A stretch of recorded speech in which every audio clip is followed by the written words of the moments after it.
Hello, this is Dunedain and welcome to the second part of my series on which class you should play in World of Warcraft Classic.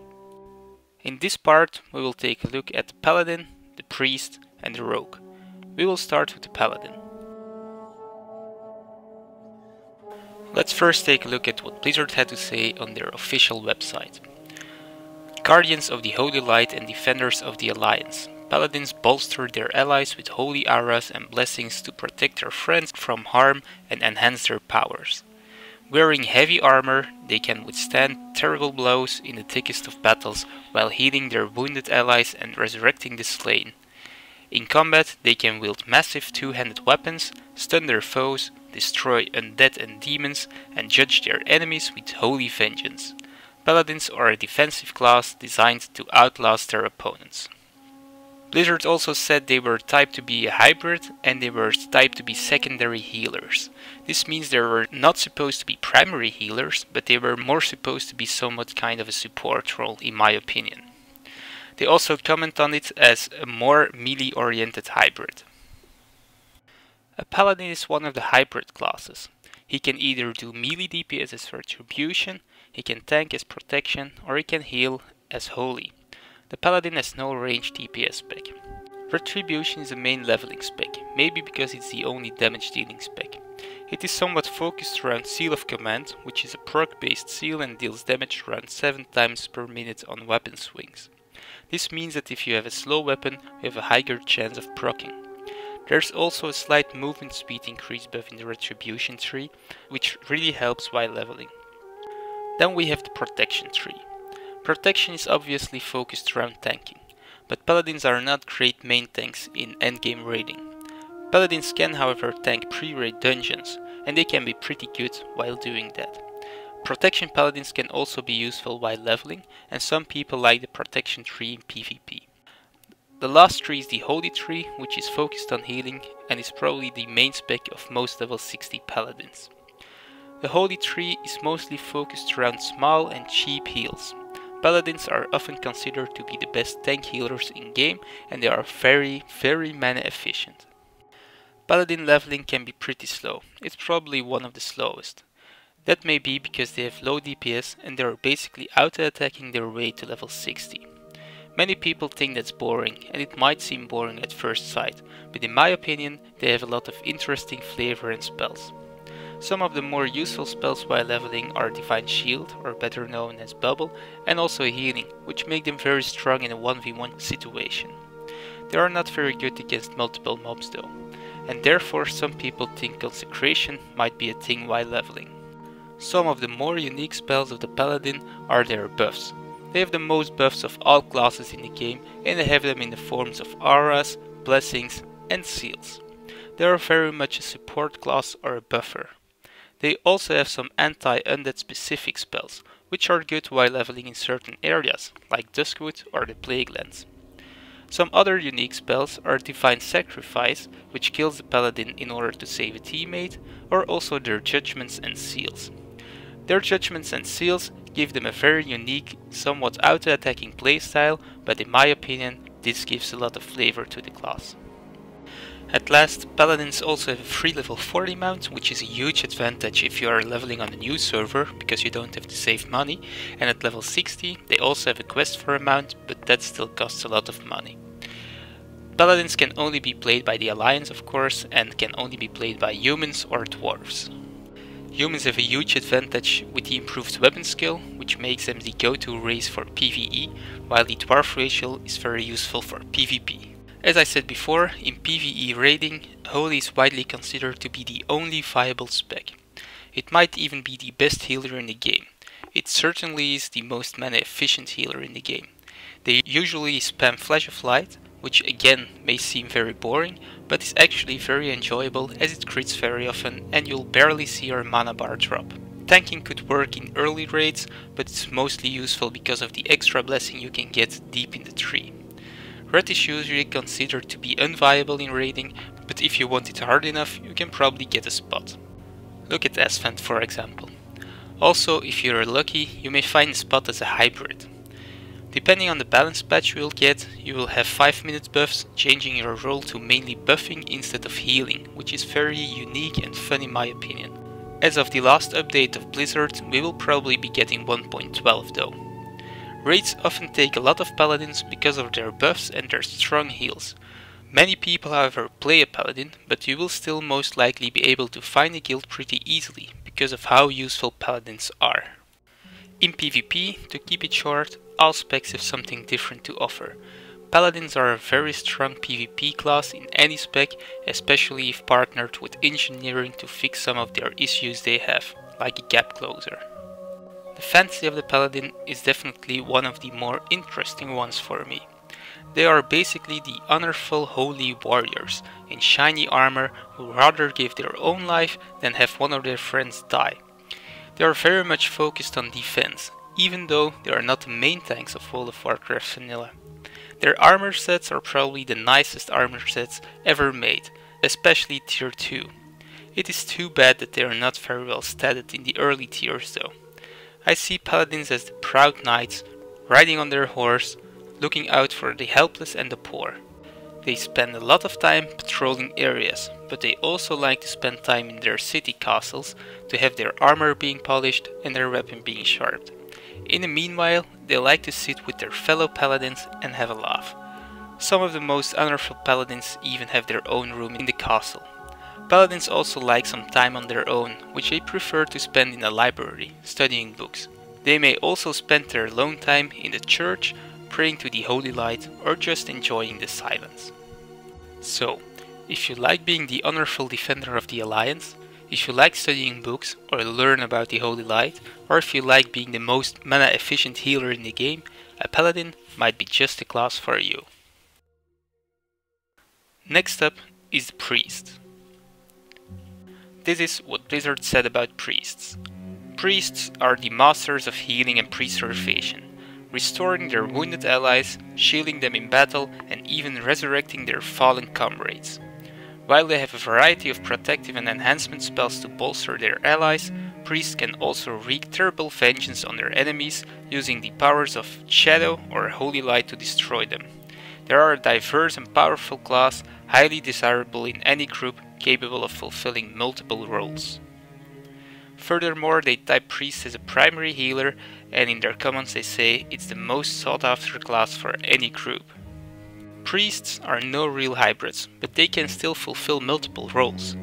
Priest is the only class which has two specs which are somewhat focused around healing, with Holy being the main healing spec and Discipline being something of its own kind.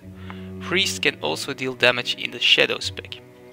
Shadow is actually one of the more flavorful talent trees in the game, because it gives you Shadow form, which changes your appearance, and it will even change your mount's appearance. When you see a Shadow Priest for the first time, you'll probably think that's one of the coolest things you've ever seen in the game.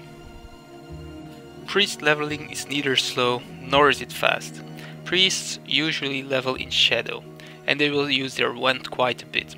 Shadow has some talents which are very useful while leveling, especially the talent which improves the mana regeneration.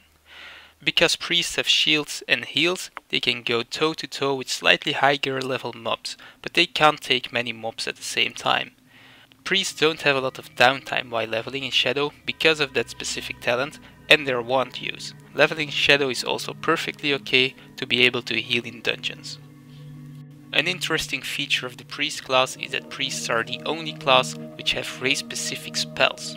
For Alliance, Fear Ward is probably the most important, which can be used by dwarves, and for the Horde, Devouring Plague from the Undead makes the Undead very strong in PvP. In my opinion, it's still important to pick your favorite race based on the looks and not on the spells, but it adds some uniqueness to the class. Another notable spell is Mind Control, which you will have a lot of fun in PvP, throwing people off cliffs in Blackrock Mountain for example, or in Thunderbluff. On Alliance you can play a priest as a dwarf, a human or a night elf, and on Horde you can play a priest as an undead or a troll. As you can see, Alliance has more races that can play priests, but that doesn't mean that Alliance has more priests than Horde overall. In endgame PvE, most priests are definitely holy. They are the most all-round healer in the game, and many consider them to be the best healers, especially for Horde. Priests have a wide array of healing spells, making them a very fun play, but they are rather mana intensive. Discipline is also quite useful, because it has a spirit buff you might want to have in your raid. Also Shadow can be useful in raids, but only if you have at least 16 debuff slots, so you can have the Shadow Weaving debuff, which will increase the Warlock's damage especially. Raids often take 5 priests, and it's not the most popular class in the game, so you'll probably find a guild very fast if you're willing to play as a healer. In PvP, healing priests are decent, but it are especially the Shadow Priests which become a force to be reckoned with. Shadow Priests are often known as the face melters. They can deal a lot of damage in a short time period, and they have powerful damage over time effects as well. Pair that with the ability to shield themselves and have some defensive buffs and instant fear, or even a self-healing dot for undead, you can understand that they can be very strong in PvP. The fantasy of the priest is one of the more straightforward ones. Priests obviously spend a lot of time praying in the church, looking for help from above. Disciplined priests live a selfless life and make it hard on themselves to be constantly remembered on the life they are given. Their aim is to help everyone in need and suppress their own pain while doing so. Holy priests use the holy light as a positive power, which is very well presented by the tier sets in my opinion. They shine bright in the often dark places priests come to visit. Their tier sets are also pretty well statted for the healing role of the priest. Shadow priests on the other hand also have a very interesting fantasy. Shadow priests spent so much time seeking for higher powers that they actually got insane and went to the dark side in order to achieve those powers. They became madly powerful and started to practice dark shadowy magic, thereby leaving their holy powers aside, slowly forgetting about their noble goal they once tried to achieve. So, if you like being the holy or disciplined priest, devoting your life to help the poor, if you like being the most well-rounded healer in the game, or if you rather like to be the insane, powerful and dark spellcaster, the priest might be just the class for you. Next up is the rogue. On Blizzard's old website we read that rogues are a lightly armored melee class capable of dealing massive damage to their enemies in a flurry of attacks. They are masters of stealth and assassination, passing by enemies unseen and striking from the shadows, then escaping from combat in a blink of an eye. Rogues can also craft poisons that damage or cripple enemies, reducing their effectiveness in battle.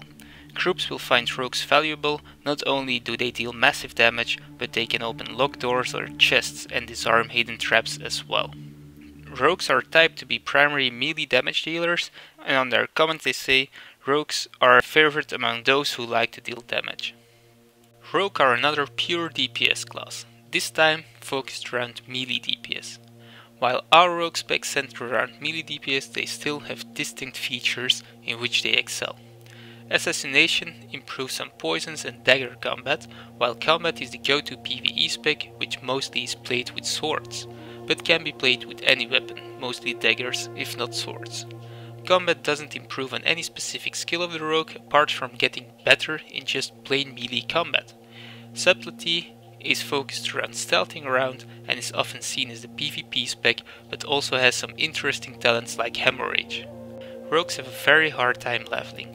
They're probably the slowest apart from warriors. That is because they are lightly armored, have to go in melee range and have no abilities to heal themselves. When paired with first aid however, their downtime decreases a lot. Also alchemy can be quite useful for rogues while leveling, because it gives the often needed heal in battle by the means of potions.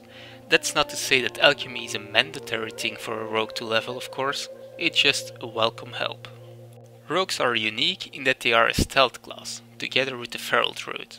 They excel in waiting for the right moment to strike their enemy down in a few hits and then disappear in the shadows again. In vanilla, rogues have a lot of flavor added to them. For example, they have 2 additional professions, in poison making and lockpicking. Professions because it uses the same system. They have to buy reagents to create those poisons, which in my opinion really helps with the immersion of the fantasy of the rogue class. Lockpicking makes rogues very useful for certain locked dungeon groups or to open lockboxes containing loot. Rogues also have unique spells like Pickpocket, which can make them some money, or Sap, which is very useful as a crowd control ability in dungeons or in PvP. They have all kind of stuns effects as well, with which they can effectively stun lock someone to death. Rogues use a unique combat system with energy and combat points, just like the Feral Druid, and they feel very fast paced. Rogues can be played by all of the Alliance races and by all of the Horde races except for Tauren, probably because they are too big to stealth. Rogues are often seen as the best damage dealers in game, and they also scale very well with gear, making them a force to be reckoned with during the full course of vanilla. In PvE, rogues often use either the Combat Sword spec using Sinister Strike or the Combat Dagger spec using Backstab as a main ability. When there are 16 debuff slots, raids may also take a Hemorrhage rogue. In PvP, rogues are the masters of fast assassination. They have the ability to one-shot cloth bearers and stunlock enemy players to death. Rogues are certainly a class to be reckoned with in PvP. The rogue fantasy can be seen in some different perspectives. I see rogues either as thieves and assassins, doing dirty jobs no one else can know about and thereby using all their kind of tricks like poisons, or I see them as those guys staying in the background but ready to strike when they need to. The later is less dark, less evil, and is more like a heavily skilled and well-trained warrior, who is not as eager as a warrior to run angrily into the battle, but rather picks his battles and handle them in a fast, straightforward way. When looking at the armor sets of a rogue, it is especially the tier 2 set which really looks like it captured the fantasy of the rogue very well. All tier sets of the rogue are very well statted and are probably the best statted tier sets in the game. So, if you like being in the background, stealthing around and picking your battles, if you like doing those dirty assassination jobs, or if you just like to be the best DPS in game, a rogue might be just the class for you. That's it for today's video. I hope you enjoyed it and have a nice day.